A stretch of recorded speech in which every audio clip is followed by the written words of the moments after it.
Negative கமெண்ட்ஸுக்கு சூப்பரான பதிலடி குடுத்துருக்காங்க நடிகை குஷ்பு. என்னன்னு பார்க்கலாமா?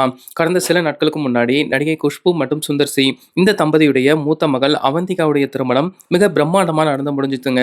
இந்த நிலையில ஜர்னலிஸ்ட் ஒருத்தர் வந்து ஒரு இன்டர்வியூல என்ன பேசியிருந்தாரு அப்படின்னா, நடிகை குஷ்பு வந்து கடந்த 2000ஆம் ஆண்டு சுந்தர் சி அப்படிங்கிறவரை காதலிச்சு திருமணம் பண்ணிக்கிட்டாங்க. அப்புறமா 2 மகள்கள் பிறந்தாங்க. இதுல 2வது மகள் பிறக்க போற 9 மாத கர்ப்பமா இருக்கும்போது சுந்தர் சி வந்து குஷ்புவை விட்டு பிரியலான்னு முடிவு பண்ணி பிரிஞ்சுட்டாராம். அப்புறம் துபாயில இருந்து தாவூத் அப்படிங்கிற டீம்ல இருந்து சுந்தர் சிக்கு கால் பண்ணி சொல்லியிருக்காங்க. இதனால பயந்து போன சுந்தர் சி வந்து மறுபடியும் குஷ்பு கழுத்துல தாலி கட்டிறதா அந்த இன்டர்வியூல அவர் வந்து பேசியிருந்தாரு.